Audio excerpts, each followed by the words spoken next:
Bonjour Agnès Genevard. Bonjour. Vous êtes secrétaire générale des Républicains, vous êtes la première vice-présidente de l'Assemblée, vous représentez le Doubs. Vous êtes la République, comme dirait Jean-Luc Mélenchon, vous êtes parlementaire. On parlera tout à l'heure de Jean-Luc Mélenchon et des épisodes d'hier. Le gouvernement remanié a été dévoilé hier. La principale information, c'est l'arrivée de Christophe Castaner au ministère de l'Intérieur, flanqué d'un bon connaisseur de la sécurité, Laurent Nunez. Est-ce que c'est la bonne combinaison pour ce ministère? En tout cas, c'est une combinaison très lisible. Il y a le policier d'un côté et puis le politique découpeur de circonscription de l'autre. Ah, c'est un procès d'intention que vous lui faites déjà? Non, pas du tout. Non, parce que ça électoral. Non, ce sera dans ses attributions de découper les circonscriptions à la suite de la décision de réduire le nombre de parlementaires. On sait bien que ça incombe à l'intérieur. Non, il n'y a pas que ça, évidemment. Mais Christophe Castaner n'était pas connu pour être un spécialiste des questions de sécurité et de terrorisme. Il était davantage un responsable politique. Il est un proche d'Emmanuel Macron. Manifestement, le choix qui a été fait, c'est celui d'un proche, ce qu'on peut comprendre, bien sûr. Entre autres pour cette raison-là. Et parce qu'effectivement, il y a des sujets politiques qui vont venir sur le bureau du ministre de l'Intérieur. Et pourtant, Frédéric Pechnard, vice-président de l'Assemblée d'Île-de-France, proche de Nicolas Sarkozy, grand flic, a été cité à plusieurs reprises. Oui, il a été cité à plusieurs reprises, mais vous n'y croyiez pas? C'est pas un proche d'Emmanuel Macron, en tout cas. C'est pas un proche d'Emmanuel Macron. Le nom a circulé avec insistance. Il a refusé, préférant sans doute rester cohérent avec la famille politique à laquelle il appartient et dont il est un membre éminent.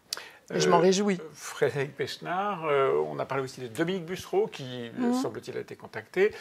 L'un et l'autre ont refusé. Franck Riester y est allé, on en parlera tout à l'heure. Mais ça fait quand même plusieurs alertes sur la tentation d'un certain nombre de vos amis d'aller du côté d'Emmanuel Macron, non? Alors, les personnalités que vous citez, Dominique Bussereau n'y est pas allé, Frédéric Pechnard n'y est pas allé. Ils ont fait un petit tour, les deux. Franck Riester rêvait de ce ministère depuis très longtemps. La culture. Il n'est plus dans notre famille politique. Il a fondé un parti politique dont la principale vocation est de taper matin, midi et soir sur sa famille politique d'origine. Sur Laurent Wauquiez en particulier, pas forcément sur sa famille de... Il parle beaucoup des Républicains. Donc il avait fait le choix de se tourner avec bienveillance vers La République En Marche. Là, il a franchi le pas. Il appartient désormais à la majorité. Alors je ne sais pas comment on peut rester un groupe d'opposition à l'Assemblée en ayant un ministre au gouvernement. Il faudra qu'ils résolvent leurs contradictions, mais ça, c'est leur problème. Une des principales caractéristiques, je ne sais pas si c'est une qualité de ce gouvernement, c'est l'équilibre qui est relativement maintenu entre la gauche et la droite. Un ancien patron des sénateurs socialistes, Didier Guillaume, qui arrive à l'agriculture, et puis Franck Riester, vous le disiez, un ancien membre des Républicains qui arrive à la culture. C'est une bonne combinaison? Non, ça ne suffit pas à faire de ce gouvernement un gouvernement. Nous ne voyons rien de droite dans ce gouvernement. Nous ne voyons rien de droite et du reste, la politique qui est conduite n'est pas une politique que nous conduirions. Et donc vous continuerez à vous opposer. Vous avez déclaré il y a quelques jours que vous voteriez contre le budget. Pas de changement avec ce remaniement? Pas de changement, alors d'autant moins que ce budget contient beaucoup de choses qui ne vont pas du tout, de notre point de vue, dans le bon sens. Plus de dettes, plus d'impôts et de prélèvements, plus de dépenses publiques. Pas de baisse de dépenses structurelles. Donc non, franchement... Tout faux. Non, on ne peut pas être caricatural. Il y aura bien sûr des choses dans ce budget qui sont satisfaisantes. Mais quand, vous savez, l'analyse qu'on peut porter sur un budget, on fait les plus, on fait les moins. Les 6 milliards promis en pouvoir d'achat aux Français, eh bien, nous y avons regardé de très près. Ils n'y existent pas. Ils n'y sont pas, parce que vous avez tout autant de prélèvements. Emmanuel Macron a pris la parole hier à la suite du remaniement, ce qui est assez inédit en réalité. Ça vous a étonné? Non, parce que il dévisse tellement dans les sondages, je pense qu'il a cédé à son entourage et puis aux Français, parce qu'on ne comprenait plus rien à ce président. Il fallait qu'il parle. Un président jupitérien, mais qui se livre à des selfies qui sont tout sauf gratifiants pour la fonction qu'il exerce. Un président qui se veut empathique, mais qui se montre méprisant avec les Français.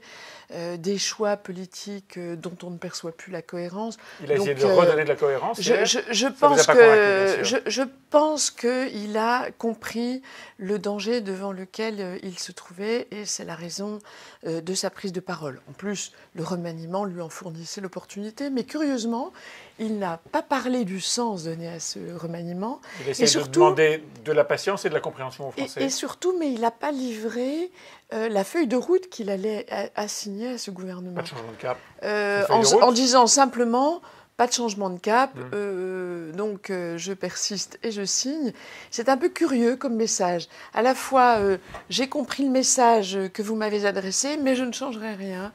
Je trouve que c'est un peu étonnant. Puis alors, ce qui m'a étonné, c'est quand même, Gérard Collomb est parti en délivrant un terrible message. Sur l'insécurité dans les banlieues, sur l'insécurité, c'est deux France qui se font face à face. Sur la fracture entre les Français. Et il a dit une phrase, en gros, il n'y a pas 66 millions de Français, il y a des Français qui font nation et qui sont reliés par 1000 fils. C'est une belle phrase, non ? C'est une belle phrase, mais c'est une phrase qui est en réponse au constat de son ministre de l'Intérieur partant. Or, les Français, vous savez, ne sont pas aveugles. Hein. Ils voient bien qu'il y a des tas de problèmes, qu'il y a des tas de territoires qui ont fait sécession d'avec la République. Et on aurait attendu que, précisément, il s'adresse aux Français et qu'il donne un cap de ce point de vue-là. Pour renouer tout ça. La journée a été aussi marquée par, j'allais dire, le cirque autour de Jean-Luc Mélenchon de la France Insoumise, les perquisitions chez Jean-Luc Mélenchon, chez certains de ses proches, et au parti de gauche et à la France Insoumise. Il a protesté, il a vociféré. Affaire politique ? Il cherche manifestement à donner une signification politique à cette affaire. Elle existe ? Moi, je dirais simplement que la justice est saisie et qu'à ce stade, il faut la laisser travailler. Est-ce qu'elle est instrumentalisée, cette justice ? C'est ce que nous dit Jean-Luc Mélenchon. Et vous n'y croyez pas ? C'est-à-dire qu'une démocratie, elle est fondée sur l'indépendance des pouvoirs et notamment de la justice. Et c'est un point majeur sur lequel la vigilance des parlementaires devra être constante. Il a eu tort de se manifester comme il l'a fait. Écoutez, je ne jugerai pas, moi, voilà, je ne veux pas aller... il en a suffisamment dit. Je pense qu'il faut laisser la justice travailler et nous démontrer qu'elle travaille en parfaite indépendance. Ça vous a fait sourire ou ça vous a inquiété ? Non, ça ne me fait pas sourire de voir un député dans ces images qui ont été quand même très, très particulières. Ça ne vous fait pas sourire ? Non, ça ne me fait pas sourire parce que c'était assez grave finalement, hein, c'était assez dramatique. Et c'est bien ainsi que c'était fait, mais bon, voilà, la justice se prononcera. Vous avez été élue dimanche dernier patronne de la Fédération du Doubs. Vous contrôlez, si j'ose dire, le parti dans le département. Dans la plupart des cas, ce sont des proches de Laurent Wauquiez qui ont emporté les fédérations, dans la plupart des cas. C'est quoi ? C'est le contrôle qui s'installe ? Ah, pas du tout. Je pense que ce sont des proches, parfois, de Laurent Wauquiez. Souvent, ça montre le vrai leadership qu'il a sur notre famille politique, mais ce sont souvent et presque toujours des gens qui ont voulu, ceux qui ont été choisis incarnent une ligne claire. C'est-à-dire tous ceux qui avaient un discours ambigu par rapport à la République en marche, qui considéraient que, au fond, il fallait être en même temps. Ceux-là, clairement, la base leur a dit nous ne voulons pas d'ambiguïté. Et le choix a été fait aussi de ceux qui sont bien dans la famille politique, pas ceux qui passent leur temps à critiquer la famille politique.